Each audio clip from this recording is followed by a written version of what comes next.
সবাইকে স্বাগত দীপ্ত সংবাদে, সাথে আছি আমি নুজহাত রহনুমা। দেশের বিভিন্ন জেলায় হামে আক্রান্তের সংখ্যা বৃদ্ধি অব্যাহত রয়েছে। গত ২৪ ঘন্টায় বিভিন্ন হাসপাতালে হামের উপসর্গ নিয়ে ভর্তি হয়েছে অনেক রোগী। রাজশাহীতে গত ২৪ ঘন্টায় হামের উপসর্গ নিয়ে হাসপাতালে ভর্তি হয়েছে ২৭ জন। চিকিৎসা নিয়ে সুস্থ হয়ে বাড়ি ফিরেছে ৯ জন। এখন চিকিৎসাধীন রয়েছে ১৫৪ জন। হামে আক্রান্ত হয়ে পাবনায় নতুন করে ১৬ শিশু রোগী হাসপাতালে ভর্তি হয়েছে। জেলার ২৫০ শয্যার জেনারেল হাসপাতালে বর্তমানে চিকিৎসাধীন রয়েছেন ৭২ জন। এক মাসে এই হাসপাতালে চিকিৎসা দেওয়া হয়েছে ২১৮ জন হামা আক্রান্ত রোগীকে। গত ২৪ ঘন্টায় ময়মনসিংহ মেডিকেল কলেজ হাসপাতালে হামের উপসর্গ নিয়ে ২৭ শিশু ভর্তি হয়েছে। একই সময়ে সুস্থ হয়ে বাড়ি ফিরে গেছে ২২ জন। বরগুনায় গত ২৪ ঘন্টায় নতুন করে হাম সন্দেহে আরও ৫ জন রোগী হাসপাতালে ভর্তি হয়েছেন।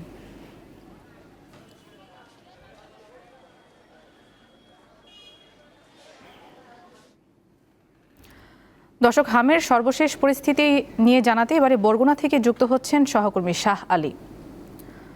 শাহ আলী, বরগুনায় হামে আক্রান্ত রোগীদের সংখ্যা কেমন, টিকাদান কার্যক্রম কেমন চলছে এবং চিকিৎসকরা কি বলছেন আসলে এই বিষয়ে?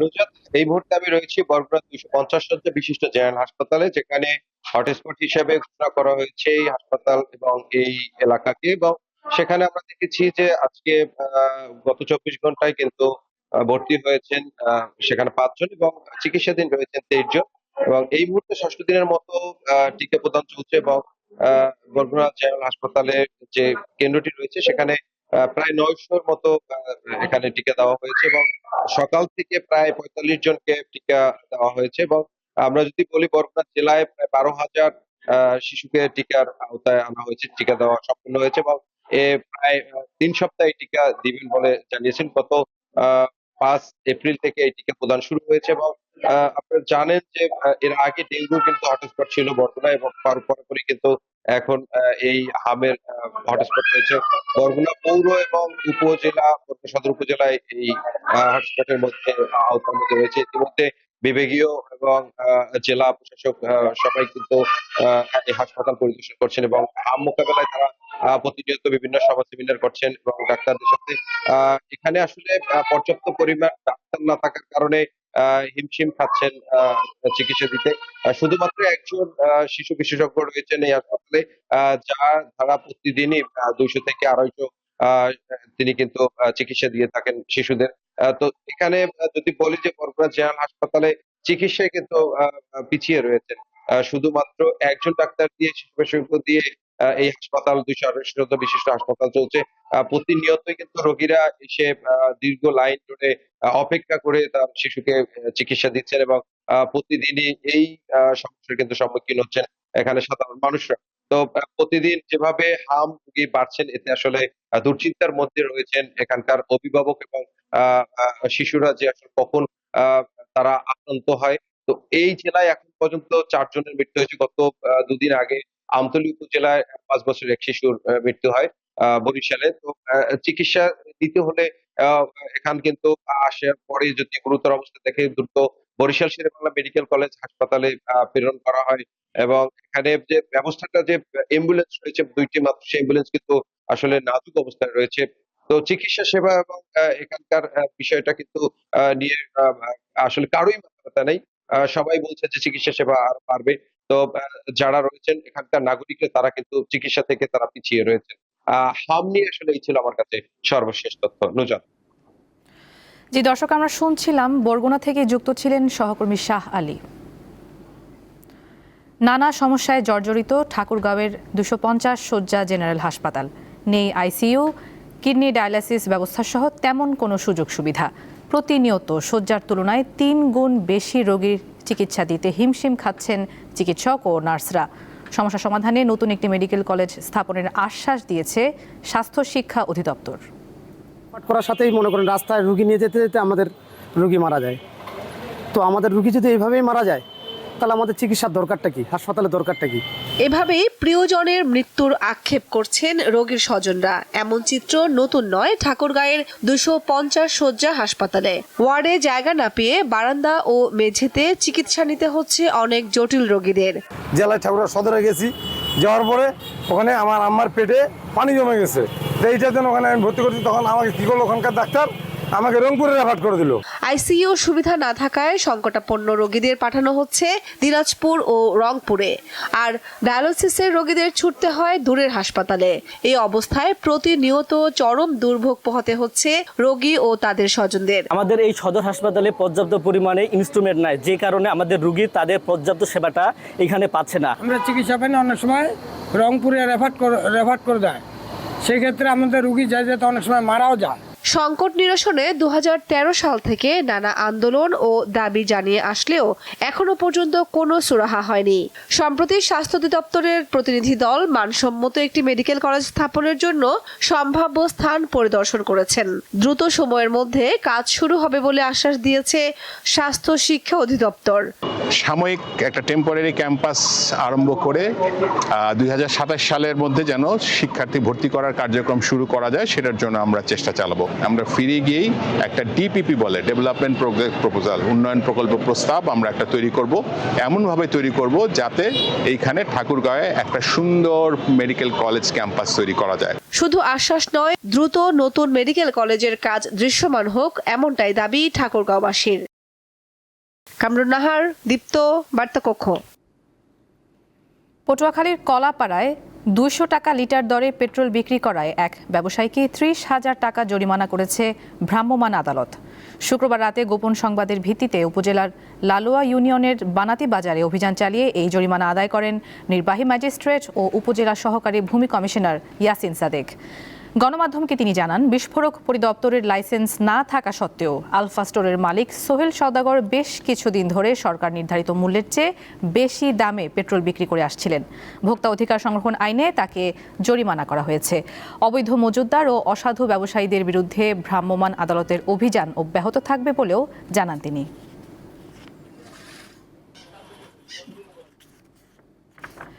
এদিকে নওগাঁয় জ্বালানি তেল পেতে পাম্প ধরতে হচ্ছে দীর্ঘ লাইন, তবে ফুয়েল ব্যবস্থাপনা অ্যাপের মাধ্যমে মিলছে 500 টাকার তেল। এতে কিছুটা কমেছে ভোগান্তি। তেলের পরিস্থিতি নিয়ে আরও জানাতে নওগাঁ থেকে যুক্ত হচ্ছেন সহকর্মী আব্দুর রৌফ। রৌফ, ফুয়েল ব্যবস্থাপনা অ্যাপের মাধ্যমে গ্রাহকরা কিভাবে তেল ক্রয় করছেন?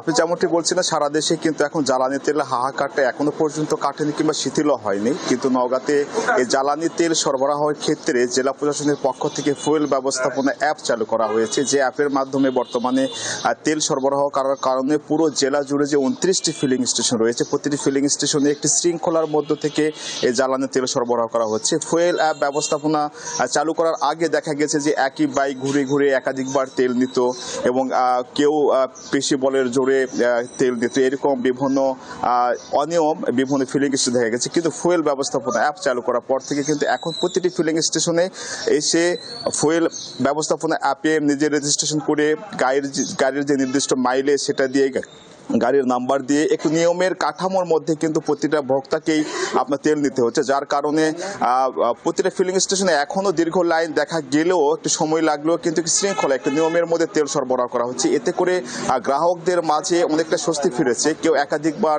কিংবা বেশি জোরের কারণে এসে লাইন ছেড়ে আগে এসে তেল নেওয়ার ক্ষেত্রে কিন্তু সেই অনিয়মগুলো দেখা যাচ্ছে না। এবং প্রতিটি ফিলিং স্টেশনে কিন্তু প্রশাসনের কিন্তু তৎপরতা প্রতিদিনে চালানো হচ্ছে। বিশেষ করে ফিলিং স্টেশনগুলোতে যেসব মোটরসাইকেল থাকছে তাদের বৈধ কাগজপত্র আছে কিনা যাচাই বাছাই করে তেল দেওয়া হচ্ছে। তো ফুয়েল ব্যবস্থাপনা অ্যাপের মাধ্যমে কিভাবে তেল দেওয়া হচ্ছে এবং এই তেল অ্যাপের মাধ্যমে তেল প্রদান করতে কতটা সুবিধা হচ্ছে সে বিষয়ে জানবো একজন পেট্রোল পাম্পের কাছে, তার কাছে জানবো ফুয়েল ব্যবস্থাপনা অ্যাপে তেল সরবরাহ করতে আপনাদের কোনো অসুবিধা হচ্ছে কিনা এবং কি সুবিধা পাচ্ছে? এই ফুয়েল ব্যবস্থাপনায় সুবিধা আমরা পাচ্ছি, একটা গ্রাহক বারবার নিতে পারছে না।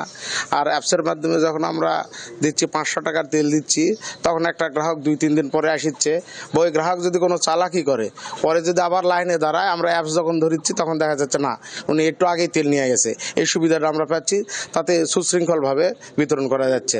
এই জ্বালানি সংকটটা কতদিনের মধ্যে আপনার শিথিল হতে পারে বলে আপনি মনে করছেন? আমরা আশা করছি হয়তো 1-8 সপ্তাহের মধ্যে আল্লাহর রহমত করলে সমাধান হয়ে যাবে। তখনকার জ্বালানির সংকট আপনারা যেভাবে চাহিদা পাচ্ছিলেন, চাহিদা অনুযায়ী সেভাবে কি পাবেন এবং পেলে কি গ্রাহকদের চাহিদা অনুপাতে আপনার তেল সরবরাহ করতে পারবেন? হ্যাঁ, 1 সপ্তাহ পর থেকে হয়তো আর একটু চাহিদা আমরা বেশি দেবো, কোম্পানি আমাকে বেশি দিবে, তখন আর আশা করা যায় কোনো সমস্যা হবে না।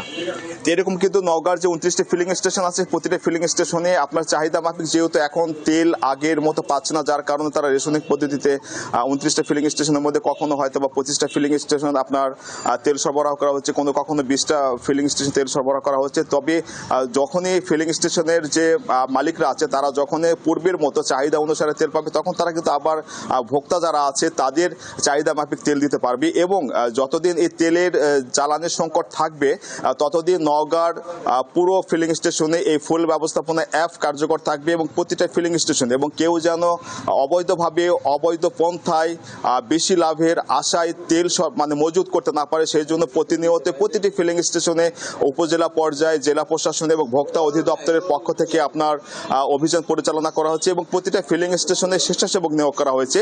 যেসব স্বেচ্ছাসেবক নিয়োগ করা হয়েছে তারা কিন্তু সেই সব গাড়ির ট্যাঙ্কি খুলে দেখছে যে তার গাড়িতে পর্যাপ্ত পরিমাণ তেল আছে কিনা, এবং ফুয়েল ব্যবস্থাপনা অ্যাপের মাধ্যমে নির্দিষ্ট মাইলেজ পার হওয়ার পরেই আপনার কিন্তু একজন ভোক্তা গাড়ির তেল পাচ্ছে। এবং পরিমাণে যেহেতু বেশি দেওয়া হচ্ছে, সেহেতু এখন বর্তমানে নওগাঁতে জ্বালানির তেল যে পেতে দীর্ঘ লাইন থাকলেও আগের যে ভোগান্তি সে ভোগান্তিটা নেই, এমনটি ভোক্তারা জানিয়েছে। তো নওগাঁ থেকে জ্বালানির তেল নিয়েই ছিল আমার কাছে থাকা সর্বশেষ তথ্য।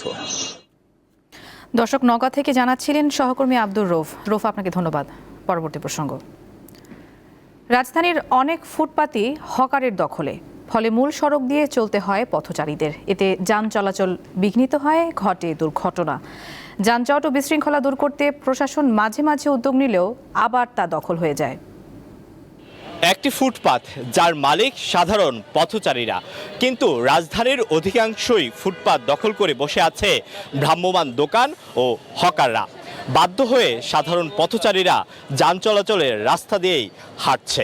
মিরপুর 10 নম্বর এলাকায় সকাল 10টা থেকেই বসে হকারদের দোকান। বিকালে পথচারীদের চলাচলের সুযোগ প্রায় বন্ধ হয়ে যায়। 10 ফুট ফুটপাতের 6 ফুট দখল করার পরও হকারদের দাবি পথচারীদের চলাচলে কোনো অসুবিধা হয় না। এনে আল্লাহর রহমতে কোনো পথযাত্রী অন্তরে অবজেকশন দেয় না। আমরা এই যে 19 বছর ধরে এই জায়গায় দোকানদারি করতেছি, কোনো অবজেকশন নাই।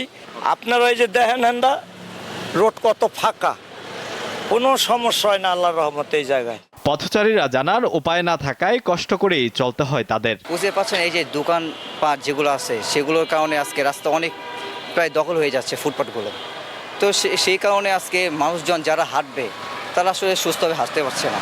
এখন আমার তো ফুটপাত দিয়ে যাওয়ার মতো অবস্থা, ফুটপাত তো পুরোপুরি ব্লক করে রাখছে। কারণ ফুটপাত দিয়ে যাচ্ছে কারা, যাদের কোনো কিছু কেনাকাটার প্রয়োজন আছে বা যাদের তাড়াহুড়া নাই তারা যাচ্ছে। আর আমি তো ফুটপাত দিয়ে আমার তো যাওয়া সম্ভব না, এই জন্য আমার কি উপায়, কি রাস্তা দিয়ে তাড়াহুড়ো করে যাইতে হবে। ফুটপাত দখল, আমি ফুটপাতে উঠছিলাম, ওখান দিয়ে রোদ দেখে ওখানে চেষ্টা করছিলাম, কিন্তু দোকানপাটের কারণে রাস্তাটা এমনভাবে ব্লক, ওখানে আমি হাঁটতে পারি নাই। না পারার কারণে আমার কষ্ট করে রোদে হাঁটতে হচ্ছে। পরিকল্পনাবিদের মতে রাজধানীর 70% ফুটপাতই হকারদের দখলে। মাঝে মাঝে প্রশাসন দখলমুক্ত করলেও আবার তা দখল হয়ে যায়। হকাররা যারা ফুটপাতে বসেন তারাই তো আসলে মূল গল্পের একমাত্র চরিত্র না। এই গল্পে এলাকার আইন শৃঙ্খলা বাহিনীর সদস্য আছেন যারা মাসোহারা নেন, আছে এলাকার অনেক রাজনৈতিক চক্র যারা এখান থেকে রেগুলার 200-300 টাকা করে একটা ছোট ছোট স্পেস থেকে তারা টাকা নিচ্ছেন, এবং মাস শেষে দেখা যাবে যে কোটি কোটি টাকার বাণিজ্য হচ্ছে ফুটপাতের। এই যে যারা অবৈধভাবে যারা এখান থেকে একটা টাকা পয়সা ইনকাম করছেন, হকাররা এই গল্পের ছোট একটা চরিত্র, কিন্তু কেন্দ্রীয় চরিত্র না। কেন্দ্রীয় চরিত্র হচ্ছে এই যে চক্রটা, এই চক্রটাই কি করে, যখন কয়েকদিন পর পর ফুটপাত উচ্ছেদ করা হয় তখন তারাই কিন্তু তাদেরকে আবার বসার ক্ষেত্রে তাদেরকে উৎসাহ দেয় এবং তাদেরকে অনেক সময় বাধ্য করে যে হ্যাঁ তুমি বসো, আমি সকল প্রোটেকশন দিব। ঢাকা পরিবহন কর্তৃপক্ষ বলছে আবাসিক এলাকায় 6 ফুট, শিল্পাঞ্চলে 8 ফুট ও অতি গুরুত্বপূর্ণ অঞ্চলে 13 ফুট ফুটপাত রয়েছে, যার বেশিরভাগই হকারদের দখলে। আলোয়ান খান, দীপ্ত সংবাদ, ঢাকা। বৈশাখী মেলার অন্যতম আকর্ষণ রঙিন কাগজের ফুল। নববর্ষের আগে এসব ফুল তৈরিতে ব্যস্ত সময় পার করছেন নওগাঁর আত্রাই উপজেলার জাম গ্রামের কারিগররা। যুগ যুগ ধরে এই পেশার সাথে জড়িত এই গ্রামের বাসিন্দারা। নওগাঁর আত্রাই উপজেলার জামগ্রামে প্রবেশ করতেই চোখে পড়বে কেউ রোদে রং করা রঙিন কাগজগুলো শুকাচ্ছে, আবার গাছের ছায়ায় গোল হয়ে বসে নারী পুরুষরা ফুল তৈরি করছে। টাইম, সূর্যমুখী, মানিকচান, গোলাপ, শাপলা, কলস, শিকল, ঘূর্ণি ও চরকি সহ প্রায় ৩০ ধরনের রঙিন ফুল কাগজ দিয়ে তৈরি করা হয়। গ্রামের প্রায় ৩৫০ পরিবার এই ফুল তৈরি করে জীবনযাপন করে আসছে। বিশেষ করে নারীরা সংসারের কাজের ফাঁকে কাগজের ফুল তৈরি করে, আর পুরুষরা বিভিন্ন মেলাসহ সারা বছরই দেশের বিভিন্ন স্থানে ফেরি করে এসব ফুল বিক্রি করে। তবে বৈশাখের মেলাতে ফুলগুলোর চাহিদা বাড়ে, বেশি বিক্রি হয়। কারিগররা জানান, বর্তমানে ফুল তৈরির উপকরণের দাম বৃদ্ধি পাওয়ায় লাভ অনেকটাই কমে গেছে। পড়াশোনার ফাঁকে ফাঁকে একটু বাবা আমাকে সাহায্য করি। বাবা এগুলো ফুল অনেক বিভিন্ন জায়গায় নিয়ে যে বিক্রি করে। পয়লা বৈশাখের দিন তো আর নাই, আর সামনে কয়েকটা দিন খুবই কামের চাপ, আমরা রান্নাবাড়ি করে কাম কাজ করে এগুলো বানাই। ফুলের ব্যবসা করে সংসার চালাই, বা এই ফুলের দাম বাড়ানোর কারণেই অনেকেই অন্য জায়গায় চলে গেছে। আগে যেরকম পরিমাণে বিক্রি হতো বা লাভ হতো, এখন সেই পরিমাণে না। কি জন্য? যে ফুলের উপকরণের দামগুলো বেড়ে গেছে। বেড়ে যাওয়ার কারণে আমরা বেশি দামে বেচতে পারতেছি না। আগের যে রেট ৫ টাকার ফুল ৫, 10-এর ফুল 10, ওটাই আছে, কিন্তু আমাদের ফুলের উপকরণের দাম বেড়ে গেছে, এতে লাভের পরিমাণটা কম। শত বছরের এই গ্রামীণ শিল্প টিকিয়ে রাখতে সরকারের পক্ষ থেকে সার্বিক সহযোগিতা নিশ্চিত করা জরুরি বলে মনে করেন স্থানীয়রা। আফরিদ হাসান, দীপ্ত, বার্তা কক্ষ। চট্টগ্রামের ১৬ শহর ২ নম্বর গেটে একটি বিপণী বিতানে আগুন লাগার ঘটনা ঘটেছে। শনিবার সকাল 10:30টার দিকে ২ নম্বর গেট মোড় সংলগ্ন চিটাগাং শপিং কমপ্লেক্সের নিচতলার দোকানে আগুন লাগে। আগ্রাবাদ ফায়ার সার্ভিসের নিয়ন্ত্রণ কক্ষ জানায়, আগুনের খবর পেয়ে ফায়ার সার্ভিসের 5টি ইউনিট ঘটনাস্থলে গিয়ে প্রায় 1 ঘন্টার চেষ্টায় আগুন নিয়ন্ত্রণে আনে। তবে তাৎক্ষণিকভাবে আগুন লাগার কারণ জানাতে পারেনি ফায়ার সার্ভিস। এখনও নিচতলা থেকে ধোঁয়া বের হওয়ার কারণে ফায়ার সার্ভিসের কর্মীরা সেটি পুরোপুরি নির্বাপনের জন্য কাজ করছে।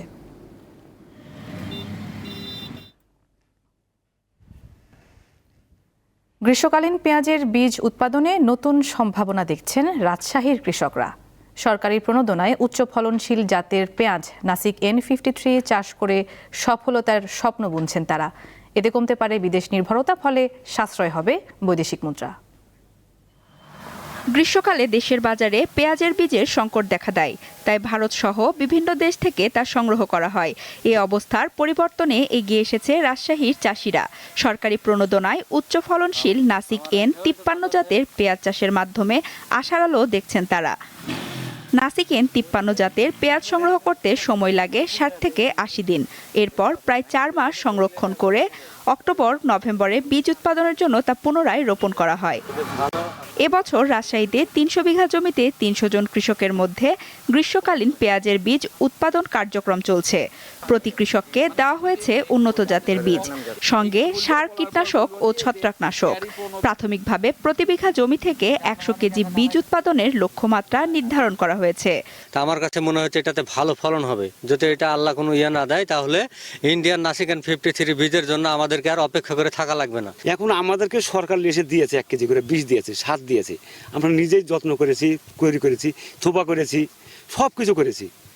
এটা জানে আর আমরা ইন্ডিয়ার কাছে যাইতে না হয়। তবে আমরা নিজেরাই চেষ্টা করছি যে বীজটা যেন হয়, সবারই উপকার হবে, এবং সরকার আমাদেরকে প্রচুর হেল্প করছে। মাঠ পর্যায়ে চাষিদের সব ধরনের সহযোগিতা দেওয়া হচ্ছে বলে জানালেন কৃষি কর্মকর্তা। আমরা বিভিন্ন সময় চেষ্টা করে যাচ্ছি কৃষি বিভাগ কৃষকদেরকে গ্রীষ্মকালীন পেঁয়াজ চাষাবাদের জন্য। সরকার এই ক্ষেত্রে 1 বিঘা জমিতে বীজ এবং সার দিয়ে সহায়তা করছে। এই কার্যক্রম সফলভাবে বাস্তবায়ন করতে পারলে বছর জুড়ে পেঁয়াজ বীজের সংকট থাকবে না বলে মনে করেন কৃষি সম্প্রসারণ অধিদপ্তর।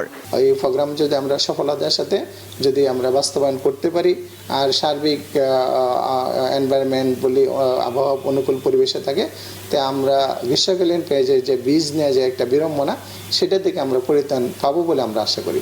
নাসিক N53 জাতের পেঁয়াজ বীজ উৎপাদনের ফলে আমদানি নির্ভরতা অনেকটাই কমে আসবে বলছেন সংশ্লিষ্টরা। সঞ্জিদা স্নিগ্ধা, দীপ্ত, বার্তা কক্ষ। দর্শক, এই ছিল এখনকার মতো। আমাদের পরের সংবাদ দুপুর 2টায় দেখার আমন্ত্রণ। এতক্ষণ সাথে থাকার জন্য সবাইকে ধন্যবাদ।